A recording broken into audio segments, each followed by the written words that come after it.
Bueno, gente, mientras que esperamos 1 o 2 minutitos más, veo todas las pantallas negras. Ninguno hoy va a poner el rostro para que yo pueda tenerlo como referente. Se los agradezco si alguno lo hace.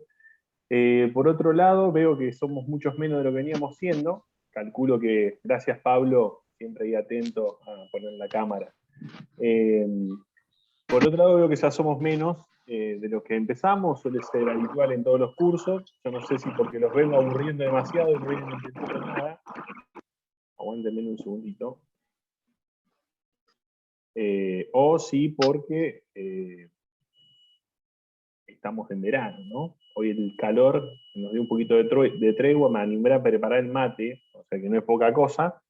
Pero bueno, si alguno me puede contar cómo venimos hasta acá, tercera clase, no estamos ni siquiera en la mitad del curso, venimos bien, se viene entendiendo a pesar de ser un curso virtual de un tema tan complicado, no está sirviendo, quieren que cambiemos la modalidad de algo.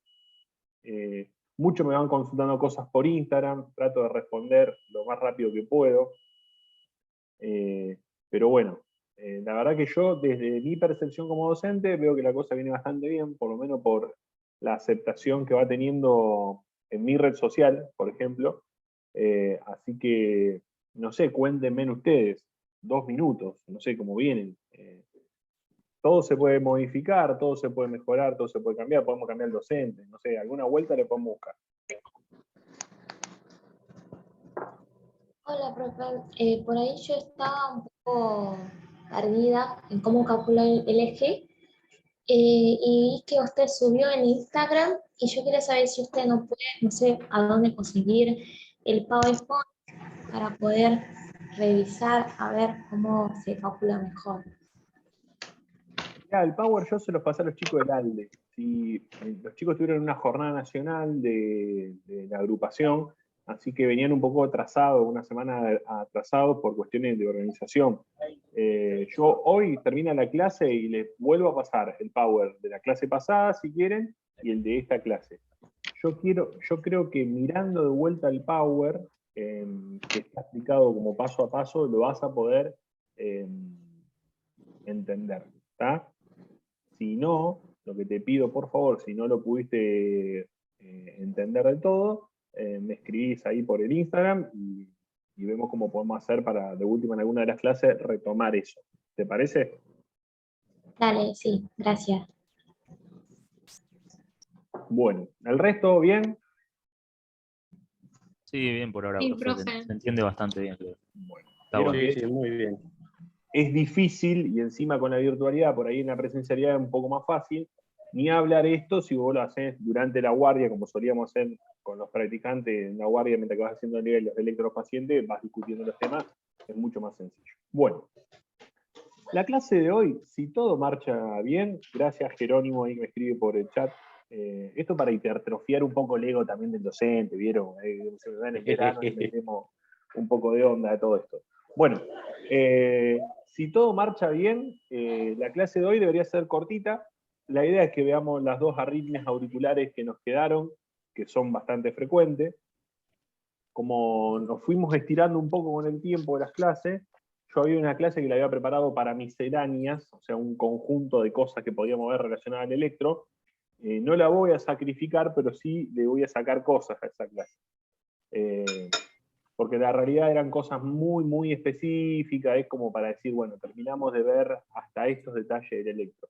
Pero no es que se van a perder de nada si esa clase no está, ¿bien?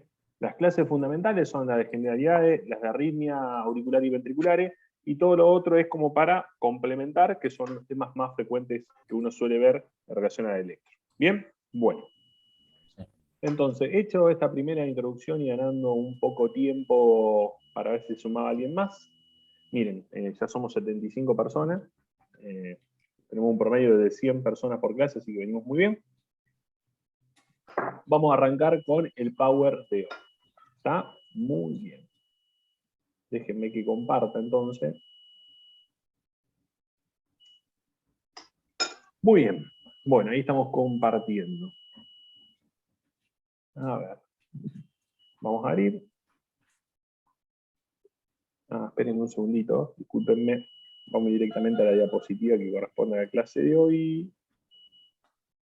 Muy bien. Bueno, vamos a arrancar con la clase de hoy con un caso clínico. Esperen, que esto se me hice correr la pantalla. Ahí está. Bueno, el caso clínico de hoy dice lo siguiente. Oscar, un joven médico, todavía me considero joven, quiero que lo sepan, recién recibido, se encuentra trabajando como médico de guardia de un sanatorio privado de la ciudad de Rosario. Le avisan por una mujer de 76 años que consultó a su neumonólogo de cabecera por un cuadro de reagudización de su cuadro de base. Ella como antecedente tiene EPOC y hace 6 años fue sometida a una cirugía de sustitución valvular aórtica por bioprótesis debido a una estenosis aórtica severa degenerativa. La paciente se interna por un cuadro de reagudización de su neumopatía cuando comienza con clínica de... reagudización de su neumopatía. Cuando comienza con clínica de palpitaciones y frecuencia cardíaca elevada, en torno a los 130 latidos por minuto, que presenta también episodios de 80 latidos por minuto. Se realiza el electro que les voy a mostrar ahora. Sofía, Y el examen físico no presenta ninguna alteración. Sofía, ¿Está? Esperen que vamos a silenciar algunos micrófonos que están abiertos. Continuemos sin problema. se tu quiser, fecha essa porta dali, se não tiver calor. A ver. Esperen que quiero ver quién está. Silenciar todos. Ahí estamos. Bueno, y ahí les muestro el electro. Muy bien. El electro no sé si lo llegan a ver. Muy bien. ¿Alguien se anima a decirme si este electro está regular o irregular? ¿Qué opinan ustedes? ¿Lo ven regular? ¿Lo ven irregular? ¿Alguno? ¿Alguna? Pareciera regular, pero parece que las líneas de base tremulan algunas, por ejemplo, ahí en D2. Perfecto. Bueno, y en D2 nosotros tenemos que buscar, dijimos, que ¿en qué derivación buscamos en la onda P? En D2. ¿Alguien ve onda P en D2? ¿Qué opinan ustedes? Bien, ¿parece regular? Parece negativa la onda P. Parece negativa la onda P. Entonces, acuérdense que dijimos que otra derivación donde la onda P se ve muy bien es B1. Vamos a B1. ¿Qué opinan? Yo no veo Están onda negativas y algunas no conducen, pareciera. Onda P negativa, se ve. Onda P negativa. Todos consiguen que la onda P es negativa, digamos. Miren. Esto para mí podría ser una onda P. Esto para mí podría ser una onda P. Bien. Esto para mí podría ser una onda P. Esto podría ser una onda P. Bien. ¿Lo ven lo que estoy marcando? Fíjense que Claro, hay... en B1 se ve positiva la onda P. Claro. Pareciera ser una onda P. Ahora vamos a ver que eso en realidad no es una onda P. Fíjense que se agrupan dos onda P, dos onda P, dos onda P y dos onda P. ¿Bien? Pero cuando nosotros vamos a mirar acá D2, como que esa onda P no está. ¿Está? Como que aparece un complejo ahí medio raro, con predominanciamente negativo, como se ve ahí, francamente negativo. Entonces ya podríamos decir que por lo menos este es un ritmo no sinusal, porque en D2 no hay onda P positiva. ¿Bien? Entonces al no cumplir uno de los criterios de ritmo sinusal, podemos decir que este electro no sabemos qué es lo que tiene, pero no es sinusal. ¿Bien? Muy bien. Perfecto. Bueno, vamos a mirar otra cosa. ¿Alguien me puede decir más o menos a dónde está el eje eléctrico? ¿Les parece que es normal? Miren, de 1 positivo, con un componente apenita negativo, y ABF positivo. ¿Qué opinan? Para mí es normal. Normal. Es normal. Parece normal. Miren, yo voy a hacer el dibujito acá, como puedo. Bueno, el pulso. Y fíjense que si esto es de 1 y es positivo, nos vamos a dirigir en este sentido. ¿Está? Pónganle que tenga 6 cuadraditos más o menos por acá. Y vamos a BF, que es todo francamente positivo, y pónganle que tenga también 6 cuadraditos, estaríamos por acá. Más o menos el eje eléctrico, si juntamos estas dos rectas, nos queda por acá.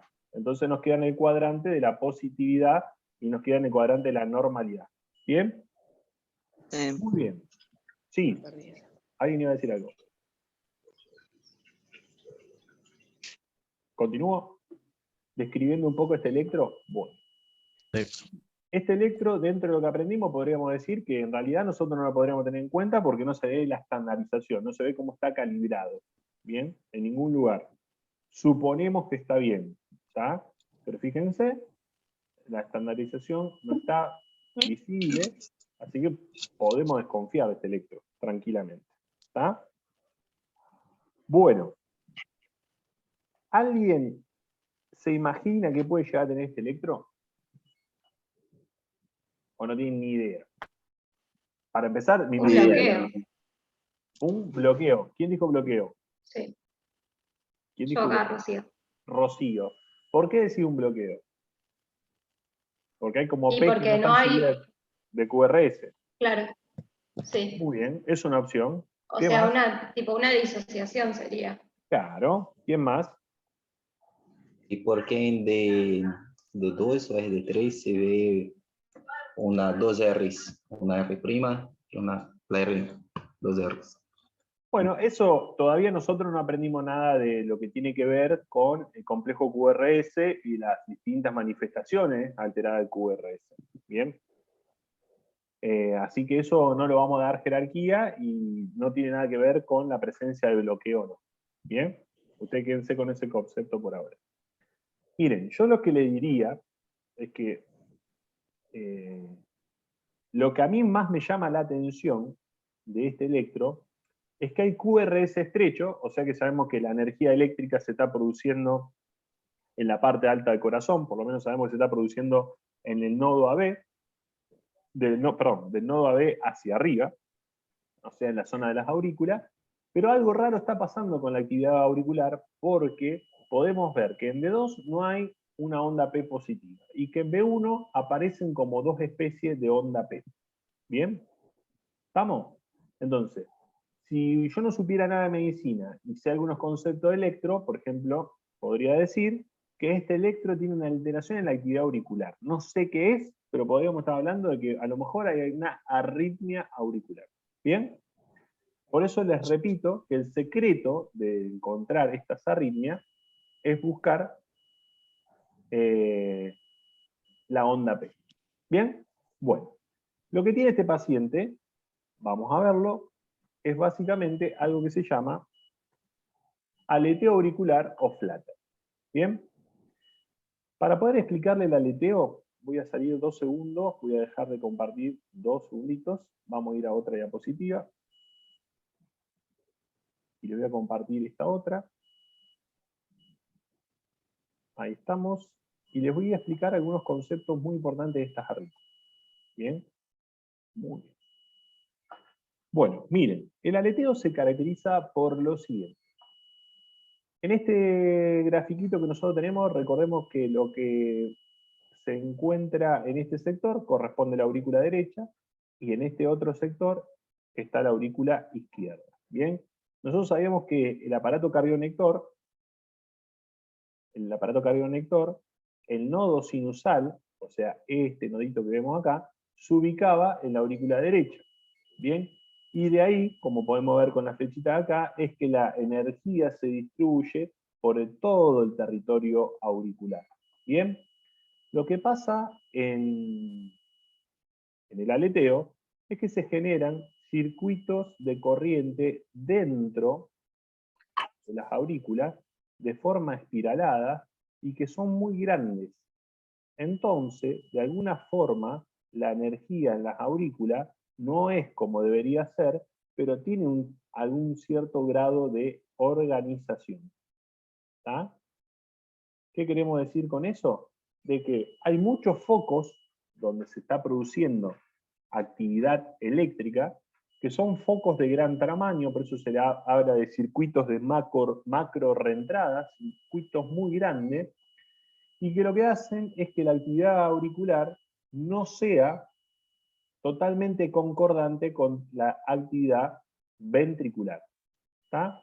Podríamos decir que las aurículas están trabajando a una velocidad, mientras que los ventrículos están trabajando a otra velocidad. Cuando ustedes leen los libros de electro, lo primero que van a ver como definitorio de esta arritmia es que la frecuencia ronda los 300 latidos por minuto. Y yo a ustedes les muestro este electro, le dije que el ritmo era regular, y siguiendo la norma de los cuadraditos grandes que aprendimos en la clase pasada, podríamos decir que miren, que la actividad ventricular no llega ni de locos a tener una frecuencia cardíaca de 300 latidos por minuto. Fíjense, 300, 150, 100... Profe, ¿no está compartiendo pantalla? Uy, perdón, estaba meta a dibujar. No, no se está viendo. Gracias por avisarme. Espérenme un segundito, que estoy mareado. Ahí está.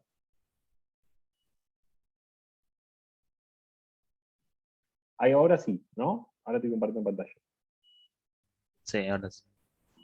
Entonces, fíjense que si nosotros miramos este electro y le calculamos la frecuencia cardíaca en relación a la norma de los cuadraditos grandes, fíjense, acá tenemos 300, 150, 100, 75 latidos por minuto. Pero nosotros decimos de que esta arritmia tiene una frecuencia cardíaca promedio que va entre los 200 latidos por minuto y los 300 latidos por minuto. Ojo, pero cuando hablamos de esa frecuencia nos referimos a la frecuencia de la onda P. Esto que vemos acá. Denme 2 segundos. A esto que vemos acá. Acá esto sería actividad auricular y esto sería actividad auricular. Y fíjense que si yo tomo la norma de los cuadrados grandes para estos dos complejos, me da casi 300 latidos por minuto. ¿Bien? Por eso, que cuando nosotros hablamos del aleteo o flutter auricular, siempre nos vamos a referir a lo que está pasando en la aurícula. ¿Bien? ¿Quedó claro? Entonces, esa frecuencia que ronda entre los 200 y 300 latidos por minuto, hablamos de la frecuencia de la activación de la aurícula, es decir, la frecuencia de la onda P, la frecuencia de la aurícula. ¿Bien? Bueno, continuando. Otra cosa que caracteriza a este tipo de arritmia es que hay dos variedades, la variedad típica y la variedad atípica. A mí eso no me interesa, yo creo que ustedes lo tengan en la cabeza, que hay dos posibilidades, pero lo más característico que tiene esta arritmia en el electro es que en D2, D3 y ABF, que vendrá a ser la cara inferior del corazón, se ve algo denominado patrón en dientes de sierra. ¿Vamos a verlo? Miren. Vamos a mirar, esperen que quiero borrar eso que hice ahí.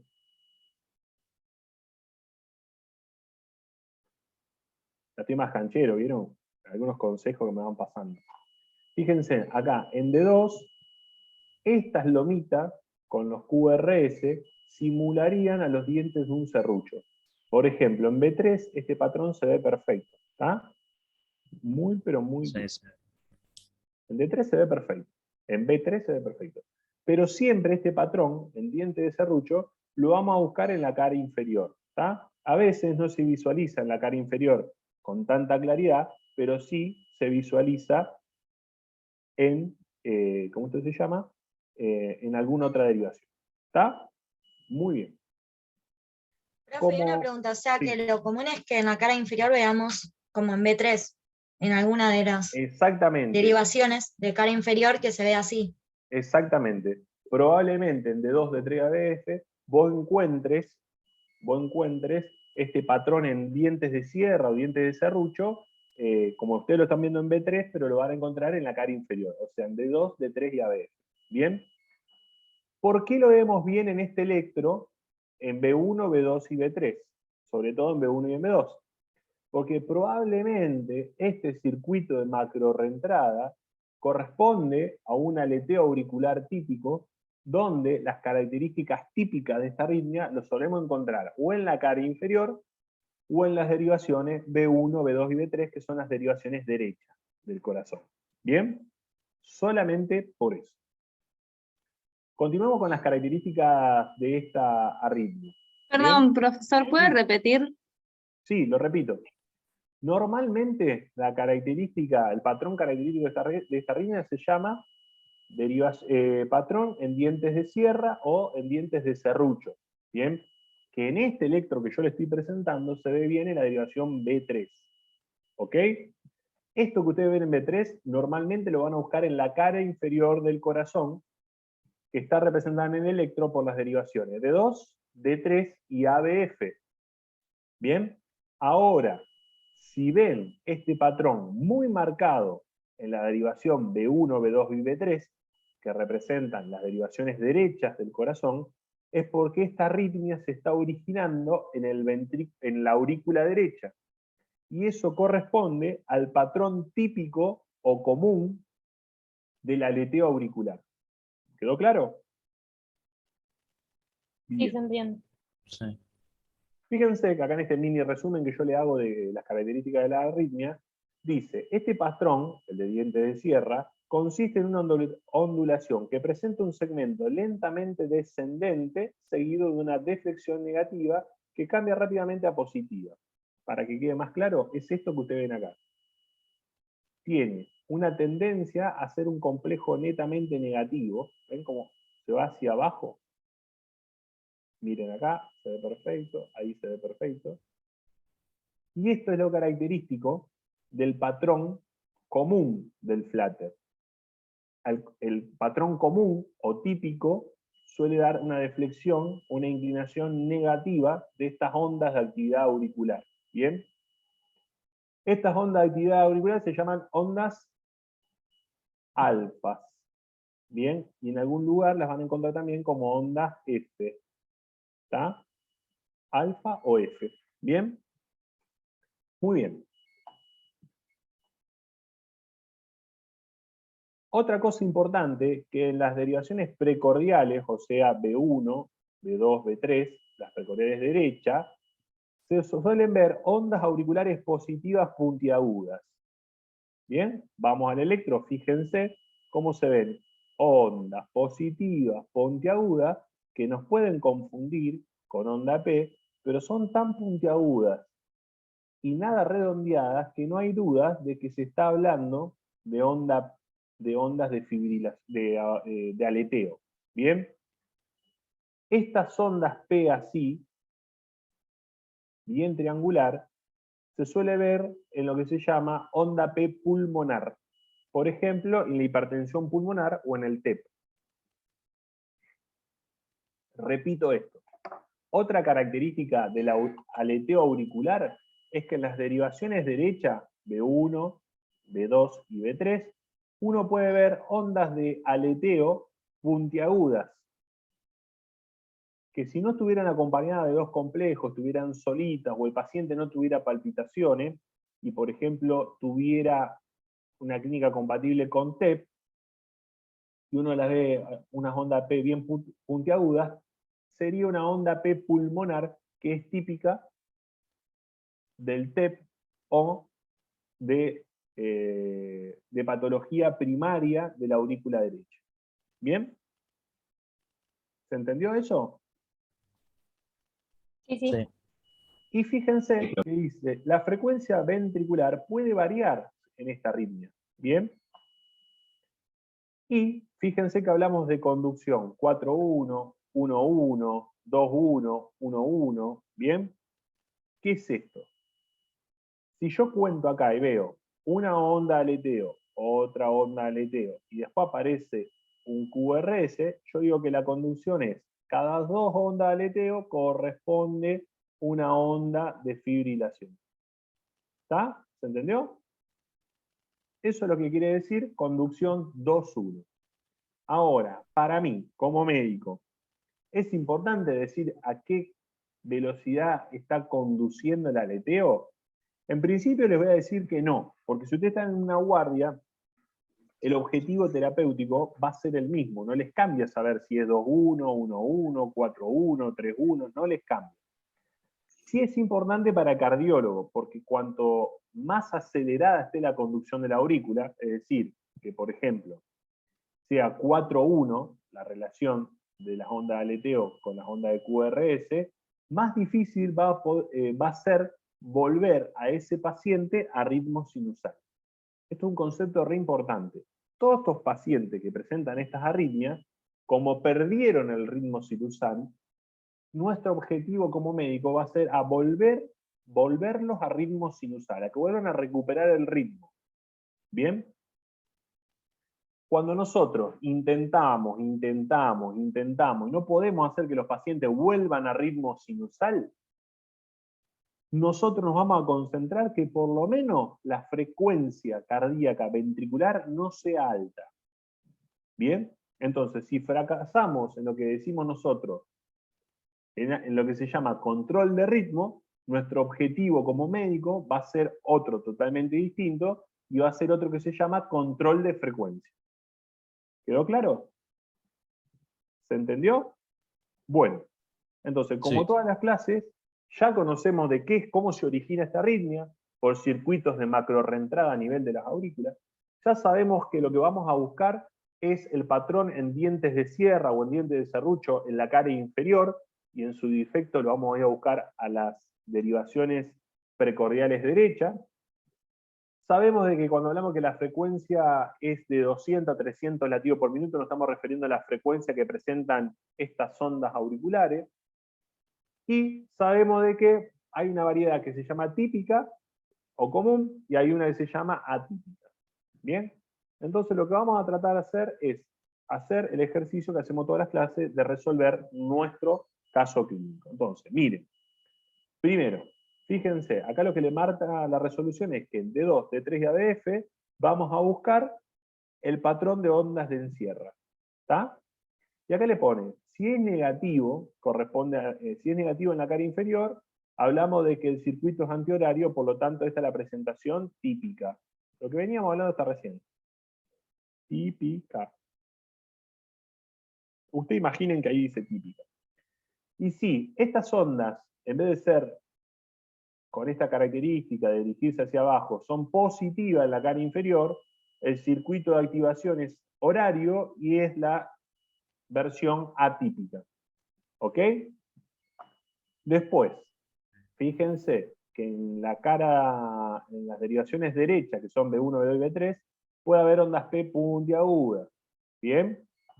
Acá, en esta derivación de B3, fíjense que se ven tres onditas. 1, 2, 3.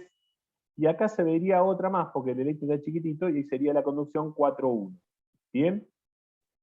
Y otra cosa que le dice es que como a veces la línea, las ondas de fibrilación son tan chiquititas,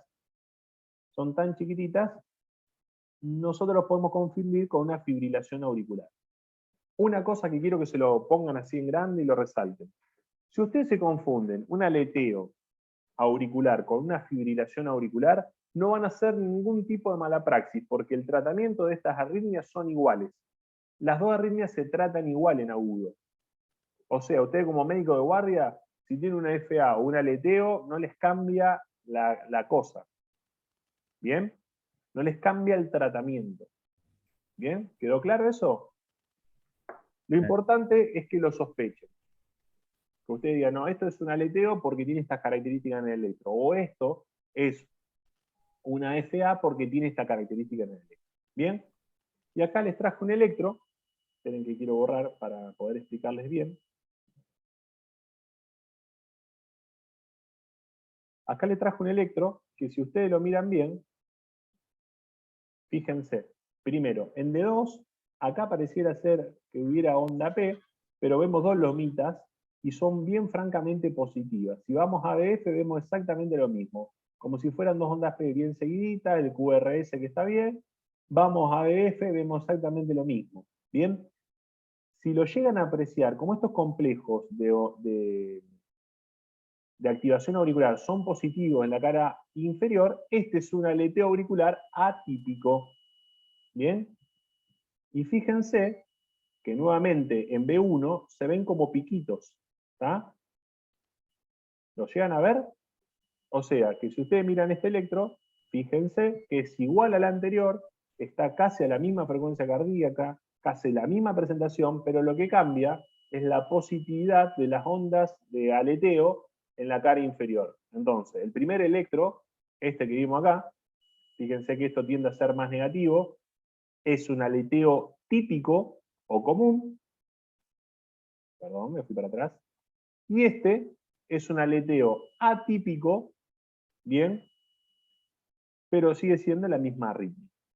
¿Se entendió el aleteo? Es una arritmia bastante sencilla de entender. A mí me quedó una duda. Pregunte.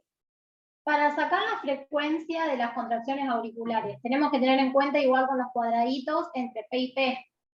Es una forma, ¿está?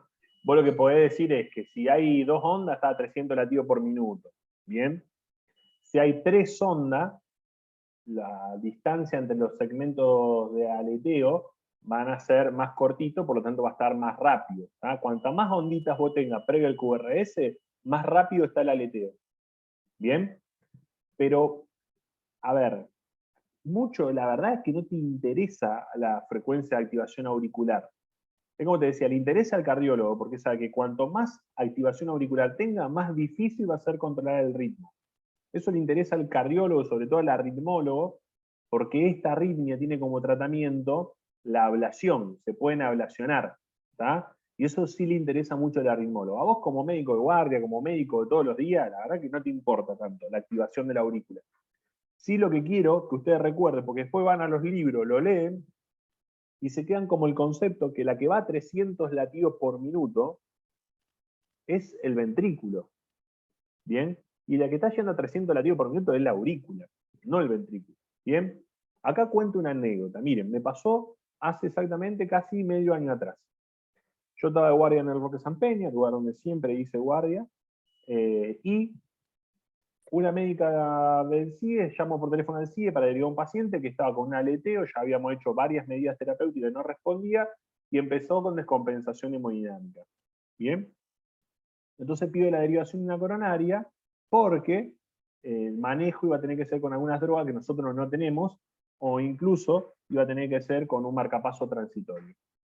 Cuestión que cuando llega la médica del CIES, mira el electro, me dice, pero querido, esto no es un aleteo, si no está a 300 latidos por minuto el corazón. Y yo la miro como diciendo, y no es un aleteo, nunca. Obviamente que no me puse a discutir, pero yo pensaba dentro mío, y no, nunca va a estar a 300 latidos por minuto, porque la verdad 300 latidos por minuto es la aurícula. ¿Está? ¿Bien? O sea, grábense eso. ¿Existen aleteos que corren rápido? Sí. Hay aleteos que están a 180 latidos por minuto, pero el ventrículo está a 180 latidos por minuto y está precedido por un aleteo. ¿Bien? ¿Qué va a pasar en ese caso? Es que los complejos QRS van a estar tan cerca que reconocer el aleteo va a ser muy complicado. ¿Qué pueden hacer ustedes con lo que ya saben? Es cambiar la velocidad a la que se está imprimiendo el electro a 50 milímetros por segundo para poder hacer que el electro se grabe de forma más lenta. Entonces uno lo que hace de esa forma es abrir el espacio entre los QRS. ¿Bien? Y ver con más detalle lo que está pasando. ¿Está? Pero si el aleteo está muy rápido, está a 180 latidos por minuto del ventrículo, va a ser incluso a veces hasta difícil reconocerlo. ¿Estamos? Eso es una cosa importante. El que corre rápido es la aurícula en esta arritmia, no tanto el ventrículo. Muy bien. Profe, tengo una duda. En B3, ¿no es como medio raro el QRS ahí? Sí, porque lo que vos ves, primero que tiene alto voltaje ventricular, entonces se te suman, están todos sumados los complejos QRS. ¿Bien? Para que esto no pase, por ejemplo, vos acá podrías haber cambiado en las precordiales el voltaje. Lo podrías haber puesto en vez de a 1 milímetro por milivoltio, lo podrías haber puesto a 0,5, entonces podrías haber visto mejor.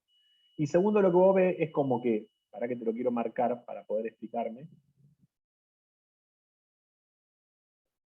Primero, ¿ves lo que te decía? Acá, este es un QRS, este es el QRS de abajo y este es el QRS de B3. Casi todos se encuentran tapados por los voltajes que tienen. Y lo otro que a vos te está llamando la atención es a onda T, que pareciera con un supra. ¿Está? Claramente, este es un paciente. Sí, eso es lo que me llamó la atención. Este tiene un supra desnivel, que si vos mirás empieza acá. El supra desnivel de B1 no es tan llamativo, pero en B2 y en B3 tiene un supra claro. Estas arritmias, las arritmias auriculares, se pueden presentar en pacientes isquémicos o en pacientes postquirúrgicos. ¿Bien? ¿Estamos? Otra cosa, ojo, puede ser un síndrome de Brugada, por ejemplo, que se te confunde a veces con el supradesnivel. ¿Bien? O puede ser un paciente muy joven. Por eso lo que yo le digo siempre, que el contexto clínico te va a definir qué es lo que tiene el paciente. ¿Está? Si este paciente no vino por dolor de pecho, vino por cualquier otra cosa, vino porque tenía palpitaciones, o porque sentía latidos en el cuello, que son propios de las arritmias auriculares, y vos le haces un electro y lo ves con supra, solo en 2 derivaciones continuas, y yo no me jugaría que esto fuera isquémico, ¿entendés? Ahora, si el paciente consulta por dolor precordial y se me presenta con esto, y yo lo considero un supra y lo mando en hemodinamia urgente. El contexto clínico es lo más importante del electro. ¿Bien? Claro, pero amigo, o sea, eso es un supra, está bien pensar. Esto es un supra, pero puede ser un Sí. supra no isquémico. ¿Ok? Hay situaciones en las que, por ejemplo, un paciente joven tiene repolarización precoz y tiene supradesnivel no isquémico. ¿Bien? La pericarditis te da supradesnivel con concavidad hacia arriba y no es un supradesnivel isquémico. ¿Bien? El síndrome de Brugada te da supradesnivel y no es isquémico. ¿Bien? La hipertrofia asociada al deporte te da supradesnivel y no es isquémico. Por eso el contexto clínico es lo que te define. Vos haces un electro al azar en consultorio y encontrás un supradesnivel, no lo mandás al coronario al paciente. ¿Me explico? Porque el contexto clínico no se condice a lo que uno está encontrando en el electro. ¿Ok? Eso es algo que se tiene que grabar a fuego. El contexto clínico es el que te va a terminar dando el diagnóstico del electro. Bien, por ejemplo, en este contexto clínico, los pacientes EPOC y asmáticos tienen predisposición a hacer arritmias auriculares. Pensemos juntos por qué. Voy a poner un segundo, detener esto y me voy acá.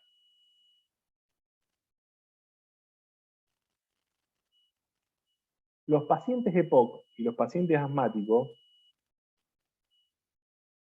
lo que suelen hacer son arritmias auriculares, ¿bien? Arritmias de este sector. ¿Por qué? Porque la circulación derecha va a mandar flujo coronario hacia los pulmones. Flujo coronario, escúchenme, flujo hacia los pulmones. O sea, la sangre de las aurículas pasa al ventrículo derecho, del ventrículo derecho va hacia el pulmón y del pulmón vuelve hacia la aurícula izquierda. ¿Bien? Ahora, estos pacientes donde por su patología primaria del pulmón la presión aumenta en este nivel, hacen flujo retrógrado.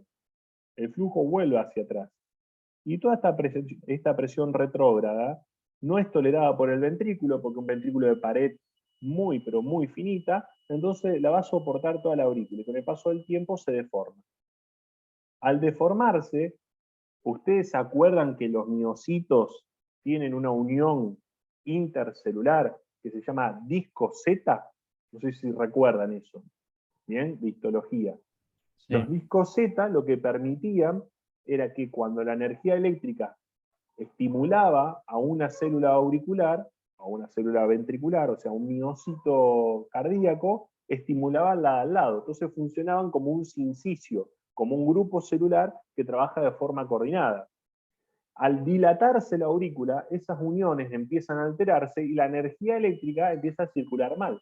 Por lo tanto, todo paciente que sufra dilatación auricular va a tener predisposición a generar arritmias auriculares. ¿A qué iba con todo esto? Que el contexto clínico, los antecedentes del paciente, son fundamentales para entender el electro que tiene. No es casual que el caso clínico que les traje para un aleteo auricular era una paciente EPOC descompensada. ¿Bien? ¿Se entiende? Esto, por eso yo insisto, que ustedes cuando ven un electro, cuando le pregunten, ¿qué es lo más importante de un electro? El contexto clínico en el que se realizó. Un ejemplo de ayer. Una compañera de trabajo me manda un electro que le hicieron al hijo, y en el electro se ven unos supra franquísimos, unos supra enormes. Le digo, quédate tranquila, tu hijo es joven, hace deporte y no tiene nada en el corazón. Es un electro anormal, no lo podemos describir como normal, pero no es un electro que a mí me preocupe, porque el contexto clínico que se realizó era un contexto clínico donde el paciente estaba bien. Entonces, Claro, pero ahí no depende también, disculpe, no depende también, digamos, de la condición de ese corazón en la cual estamos. Y además, como usted dijo, de la clínica al paciente. Por eso, La condición de corazón va a ser que se presente con ciertos síntomas y signos, que eso es la clínica, ¿está? Entonces, por ejemplo, vuelvo a repetirte, este paciente fue a hacerse un electro de control, le encontraron supra. A vos lo que te importa cuando haces un estudio complementario es para qué lo pedís. Si yo lo pido de control y me viene alterado, yo sé que ese corazón lo tengo que estudiar más. ¿Bien? Pero que probablemente sea la característica eléctrica de ese corazón. Y ahí se acabe la cuestión. ¿Está? ¿Me explico? Ahora, ese mismo electro, con dolor de pecho, consultando a las 9 de la mañana, y yo lo mando a hacer un estudio de hemodinamia. O por lo menos le pido una troponina. ¿Me explico? Porque el contexto clínico es totalmente diferente. ¿Bien? Hay una frase que ustedes la habrán escuchado 1000 veces en medicina que dice, si yo pido un estudio y no sé por qué lo estoy pidiendo, cuando veo el resultado no voy a entender qué es lo que quiero encontrar, o lo que estoy viendo. ¿Está? Entonces, si yo hago un electro en el contexto de un dolor torácico, lo que estoy buscando es infarto o pericarditis. Entonces, yo tengo que conocer cómo es el electro del infarto y la pericarditis. Si yo hago un electro en el contexto de palpitaciones en un paciente que es EPOC o asmático, estoy buscando una arritmia auricular. ¿Bien? Si yo hago un electro en el contexto de un síncope, o estoy buscando un bloqueo por bradicardia, un bloqueo AV completo, o estoy buscando un infarto. ¿Van entendiendo cómo es la lógica de entender el electro? Muchas veces los médicos de guardia se les dificulta muchísimo entender el electro porque no están entendiendo qué buscar. ¿Bien? Y uno lo que tiene que saber es qué va a buscar. ¿Bien? Por ejemplo, si yo hago un electro en un paciente que para mí tiene un ataque de pánico, probablemente encuentre una taquicardia sinusal. Un electro que esté a más de 100 latidos por minuto. Entonces, ¿cómo explico yo la taquicardia de ese paciente? Porque libera adrenalina por estar nervioso, eso estimula el simpático, y el simpático estimula la frecuencia cardíaca. Entonces es normal ver eso. ¿Ok? Si a un paciente con hipertiroidismo que consulta por palpitación y le hago un electro y lo veo en taquicardia sinusal, entiendo que esa taquicardia es por el hipertiroidismo. ¿Bien? Porque las hormonas tiroides aumentan el metabolismo miocárdico, hay más consumo de oxígeno miocárdico, entonces el corazón interpreta y tiene que aumentar la frecuencia cardíaca. Entonces, lo que quiero ir es que el contexto clínico es determinante para entender el electro. ¿Bien? No pueden ir las cosas por separado. Yo tengo que entender en qué contexto estoy haciendo el electro. ¿Quedó claro? Bien. ¿Alguna pregunta más? Sí, bro. Si no, seguimos con el próximo caso clínico. Bien. Bueno. Caso clínico número 4. Muy bien. Bueno, esto básicamente, tengo la pantalla rota justo donde está el caso, pero me acuerdo cuando lo escribí. Es una señora de 80 años, tabaquista y diabética, que consulta por palpitaciones una semana de evolución. Cuando le hacemos el examen físico, lo que notamos es que el pulso está irregular y tiene el siguiente eléctrico. Lo primero que voy a preguntar, a ver si alguien me ayuda. Fíjense que se ve la estandarización de este electro. ¿Les parece que la estandarización de este electro es la adecuada?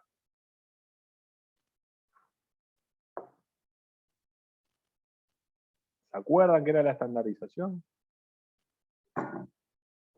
Muy bien. Vamos a empezar. El voltaje no era. En el cual está calibrado. Exactamente. ¿Y les parece que está normal o no? Miren. Parecería que sí, porque la calibración normal son 2 cuadrados grandes de voltaje y 1 cuadrado grande de velocidad del papel. ¿Está? Sí. Entonces parecería estar bien. Entonces ya sabemos que este electro lo podemos mirar. Segundo, ¿le parece que el ritmo es regular o irregular? Irregular. Irregular parece. Claramente parece irregular. Fíjense, la distancia entre estos dos QRS y la distancia entre estos dos. Bien. Muy bien. O sea que ya lo vemos irregular. Segundo, ¿les parece que en eje eléctrico es normal? Vemos de 1 a penita positivo y ABF francamente positivo. Dibujo, ¿alguien tiene el micrófono abierto? Sería pónganle de 1 acá, y ABF, pónganle que esté por acá. O sea que el eje eléctrico más o menos estaría así, o sea que está normal. ¿Bien? Claro. Muy bien. ¿Qué opinan de la frecuencia cardíaca? ¿Cómo calcularían ustedes la frecuencia cardíaca de este eléctrico? A simple vista parece estar en bradicardia. Sí, pero ojo que es irregular. Entonces lo que tendríamos que hacer, que acá no tenemos, acá lo que tendremos que hacer es tener un D2 largo para poder hacer, ¿se acuerdan? La reglita. Los 30 cuadraditos. Exactamente. Tendremos que tener una derivación con 30 cuadraditos. ¿Ah? No la tenemos. Entonces, podemos hacer al revés. Contamos si tenemos 15 cuadrados grandes. ¿Ah? Tenemos 1, 2, 3, 4, 5, 6. Esperen, que me perdí. 1, 2, 3, 4, 5, 6, 7, 8, 9, 10, 11, 12, 13, 14, 15. ¿Tá? Hasta acá tenemos 15. Entonces contamos 1, 2, 3, 4. 4. Eso lo multiplicamos por 2, nos da 8, entonces estaríamos 80 latidos por minuto. Si tuviéramos los 30 cuadrados grandes, solo contamos la cantidad de QRS. ¿Se entendió? ¿Cómo hice el cálculo de la frecuencia cardíaca? Lo ideal... Sí, profe. Te escucho, se me escuchó un poco mal, ¿lo puedo repetir? Sí. ¿Lo puede repetir, Doc? Lo ideal sería tener una derivación de D2 largo con 30 cuadrados grandes. ¿Bien? Entonces, ¿qué hacía yo? Contaba la cantidad de QRS en esos cuadrados grandes, lo multiplicaba por 10, a la cantidad de QRS la multiplicaba por 10 y me daba la frecuencia cardíaca promedio. Como acá no tengo 30, bueno, cuento 15 y lo voy a multiplicar por 20, ¿está? En vez de multiplicar por 10. Entonces cuento un cuadrado grande, 2, 3, 4, 5, 6, 7, 8, 9, 10, 11, 12, 13, 14 y 15 cuadrados grandes. ¿Bien? Cuento la cantidad de QRS en estos 15 cuadrados grandes. 1, 2, 3 y 4. ¿Bien? Y a esto lo multiplico por 20. Entonces me da una frecuencia cardíaca aproximada de 80 latidos por minuto. Digo aproximada porque esto es irregular. Si yo hubiera agarrado otra secuencia de latidos, a lo mejor tengo 70 latidos por minuto. ¿Bien? ¿Se entendió? Si tuviera acá 30 cuadrados grandes, supónganse que de 1 es una tira larga de 2. Acá tenemos 15, 16, 17, 18, 19, 20, 21, 22, 23, 24, 25, 26, 27, 28, 29, 30. ¿Bien? Cuento la cantidad de QRS en esta distancia de 30 cuadraditos. Y digo, 1, 2, 3, 4, 5, 6, 7 y 8. ¿Está? ¿Se entendió? Si tengo 30 cuadrados grandes porque tengo un D2 largo, solamente cuento la cantidad de latidos. En este caso, 8 latidos y lo multiplico por 10. 80 latidos por minuto. Si tengo 15 cuadraditos grandes, cuento la cantidad de QRS y la multiplico por 20. ¿Se entendió? Sí, profe. Está muy bien. Aumenta un poco más el margen de error nomás. Exactamente. Y aumenta el margen de error. Muy bien. Bueno, entonces hasta ahora tenemos eje eléctrico normal, es irregular, ¿bien? ¿Alguien ve onda P en este electro?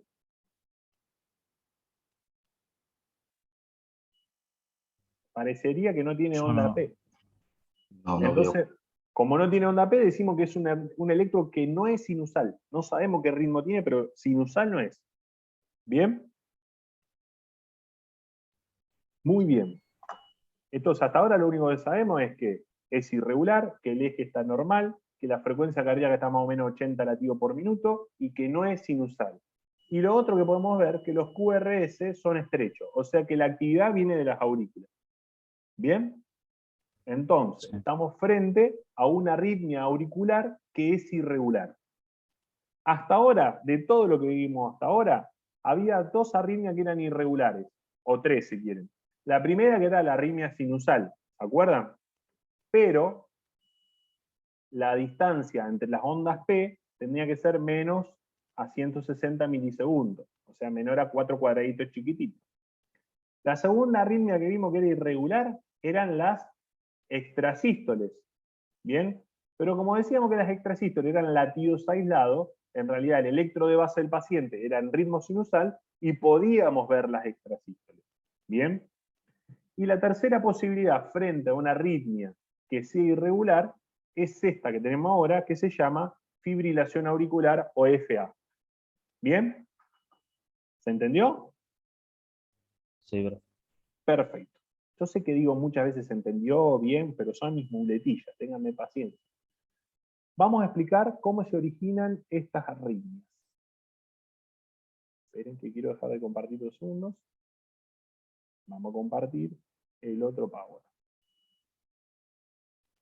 Acá estamos. 2 segunditos, así le comparto pantalla.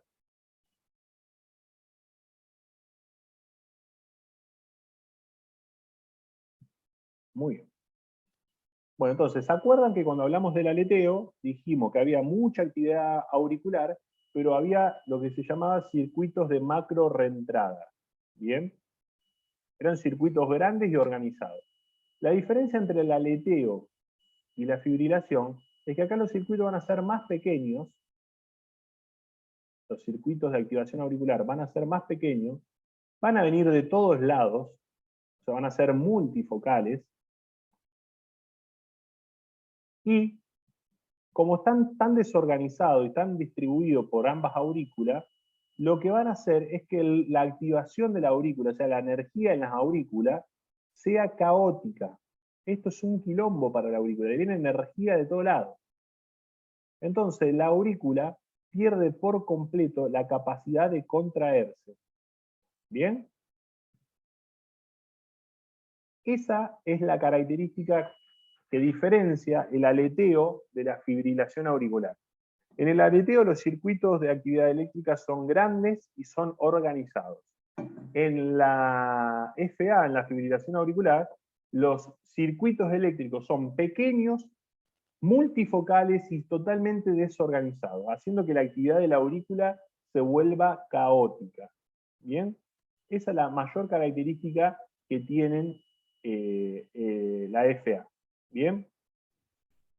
Sí. Muy bien. Y profe, una pregunta. Sí, pregunte. ¿Un aleteo puede preceder a una fibrilación? Sí, puede ser. Muchas veces incluso existe algo que se llama fibroaleteo, donde vos tenés, el paciente presenta por momento episodios de fibrilación auricular y por momento episodios de aleteo. ¿Bien? Se dice también que el aleteo es un ritmo prefibrilatorio, es decir, que todo paciente que tenga un aleteo en algún momento de su historia va a presentar una FA. ¿Bien? Claro. Pero no se da siempre. A veces conviven, a veces no. ¿Tá? Como son todas arritmias de la aurícula, y por lo general se dan por pérdida de la estructura auricular, vos tenés combinación de estos cuadros. ¿Bien? Bueno, ¿se acuerdan lo que hablamos en el electro? ¿Por qué se caracterizaba esta arritmia? Por ausencia de la onda P y por aparición de unas ondas de fibrilación. A diferencia de las ondas del aleteo, las ondas de fibrilación no son tan claras. ¿Tá? Si vos mirás acá este electro, las ondas de fibrilación, que son todas estas onditas que uno ve precediendo el QRS, no son tan claras, no son tan organizadas. ¿Bien? ¿Lo ven? En el otro era como más claro el patrón. Acá no tenés un patrón en diente de sierra, acá nada, vos ves como una onda tremulada que precede al electro. Y no mucho más. ¿Está? Muy bien. El ritmo ventricular es variable, es decir, el intervalo entre la R y la R varía, es decir, que es irregular. ¿Ok? La frecuencia cardíaca suele ser entre 100 y 180 latidos por minuto. Pero como ustedes vieron acá, a veces no es de 100 o más latidos por minuto, a veces es menor, y a veces mucho menor a esto. A veces vos podés tener una fibrilación auricular a 50 latidos por minuto. ¿Está? O sea que eso de la frecuencia cardíaca va a depender. Lo que sí ustedes tienen que recordar es que si la frecuencia cardíaca está por encima de los 120 latidos por minuto en una FA, hablamos de FA de alta respuesta ventricular. Lo repito. La frecuencia cardíaca promedio de esta arritmia es que el ventrículo vaya entre 100 y 180 latidos por minuto. Pero no siempre es así. A veces vos lo podés tener a 200 latidos por minuto al ventrículo y a veces lo podés tener a 50 latidos por minuto. Lo más frecuente es que se presente con frecuencia entre 100 y 180. Si la frecuencia cardíaca está por encima de 120 latidos por minuto, hablamos de una FA de alta respuesta ventricular. ¿Quedó claro? Esas tres Sí, características que hablamos son las características en electro de la FA, no tienen otra cosa. Lo que sí van a tener es mucha importancia clínica. ¿Ah? Y acá, a diferencia de lo que veníamos viendo, les quiero introducir un poco con el tratamiento y las cosas que uno debería hacer frente a estas arritmias. ¿Bien? ¿Por qué son importantes estas arritmias? Porque tienden a generar émbolos, es decir, en la aurícula la sangre no se moviliza, se forman coágulos, y esos coágulos, cuando esa sangre coagulada pasa al ventrículo, se pueden desprender del corazón e ir a distintos territorios. El cerebro, las arterias coronarias, las arterias pulmonares, y podés tener cuadros de ACV, cuadros de TEP o cuadros de infarto. ¿Bien? Por lo tanto, lo que nosotros tenemos que saber es que esta arritmia tiene un gran potencial emboligénico. ¿Bien? Y lo que vamos a tener que definir si nuestro paciente lo tenemos que anticoagular por culpa de esta arritmia o no. Para eso utilizamos dos herramientas, que son score, que son puntajes. Uno se llama CHA2-SPAT y el otro se llama Hasbled. El CHA2-SPAT, ahora se los voy a mostrar cómo se calcula, sirve para definir si el paciente tiene riesgo de sufrir un problema emboligénico. Y el Hasbled nos habla del riesgo que nuestro paciente va a tener de sangrar por culpa de la anticoagulación. Es decir, que haga un ACV hemorrágico, que haga una hemorragia digestiva. ¿Tá? Para esas dos cosas se utilizan estos scores y se utilizan de forma conjunta. Vos primero le calculás el CHAT y después le calculás el Hasbled. Entonces vos decís, mi paciente tiene una FA. Según el CHAT, tiene alto riesgo o poco riesgo de sufrir una embolia. Y según el Hasbled, tiene alto riesgo de sangrado o bajo riesgo de sangrado por la anticoagulación. ¿Se entendió? Lo otro que ustedes van a tener que definir como médicos y como médicas frente a un paciente con FA es si le van a hacer control de ritmo, es decir, volverlo a ritmo sinusal, o control de frecuencia. Para eso es importante tener en claro la definición de FA paroxística, de FA aguda y de FA crónica. ¿Bien? ¿Qué es una FA paroxística? Es una fibrilación auricular que comienza y termina bruscamente, en cuestión de horas. El paciente, por ejemplo, va a la guardia, consulta por palpitaciones, vos le haces el electro, lo ves fibrilado, le pediste un laboratorio, y cuando lo vas a hacer a la, qué sé yo, a la hora, cuando lo vas a reevaluar, le haces un electro y le desapareció la FA, y está de vuelta en ritmo sinusal. Esa es una FA aguda, y cuanto más paroxística, cuanto más brusca sea la FA, más riesgo de embolia. Por esto, en estos pacientes, calculamos el CHA2-SPAT y el Hasbled, y a pesar de que se le haya ido la arritmia, a veces terminan anticoagulados. ¿Quedó claro? Lo único que no vamos a tener que hacer como médico es lidiar con la arritmia, pelearnos con la arritmia. Pero sí vamos a tener que decidir si los anticoagulamos o no, porque la FA paroxística es la que más émbolo genera. ¿Quedó claro eso? Profe, Sí. ¿y durante cuánto tiempo la anticoagulación? Bueno, para eso está el hematólogo, o para eso está el cardiólogo.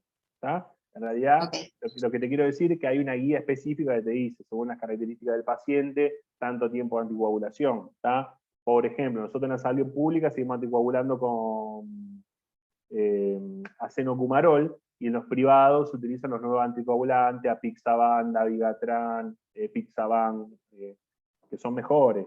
¿Ah? Pero bueno, nada. Profe, ¿y la medida terapéutica ahí en la guardia como harías vos? Vos me llevaste paciente, le hago un electro, ¿bien? Lo entré con una FA paroxística y le hago el electro y veo que desapareció la FA, lo mando a la casa pero anticoagulado, si los scores me dicen. Y si no, lo mando a la casa, porque el problema se le resuelve solo. Bruscamente aparece la arritmia, bruscamente se le va. ¿Está? A vos lo que te importa como médico de guardia es que el corazón no corra rápido y que si es posible esté en ritmo sinusal. ¿Estamos? Ahora igual vamos a hablar de eso. La segunda posibilidad... Gracias, Sí, alguien me iba a preguntar algo. Bien, la segunda posibilidad es que vos estés frente a una FA aguda, donde el comienzo y la perpetuación de la arritmia, es decir, cuánto dura la arritmia, es menos de 2 semanas. Ojo, algunos autores hablan menos de 1 semana.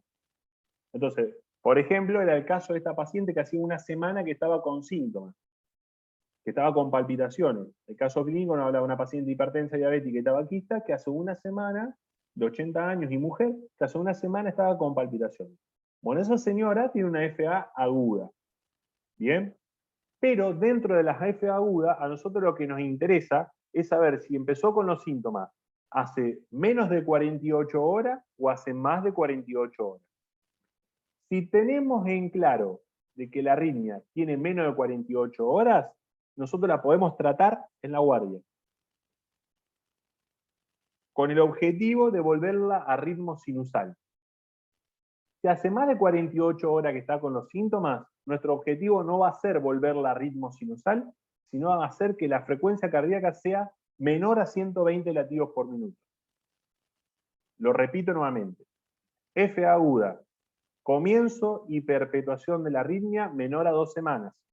Dentro de la FA aguda, vos tenés la que el paciente comienza con los síntomas menos de 48 horas, objetivo terapéutico, volver a ritmo sinusal.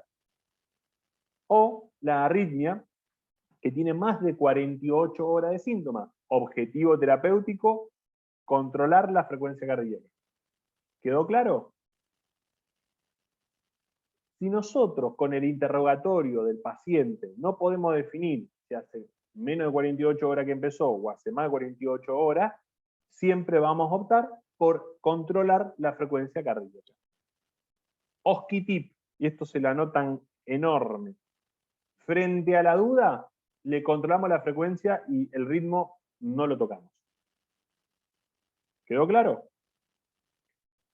Y el último escenario es una FA crónica, es que el paciente hace más de 2 semanas esté con síntomas, o hace más de 2 semanas le hayamos hecho un electro que tenía una FA y vuelve a consultar y sigue con la FA después de las 2 semanas. Eso es una FA crónica.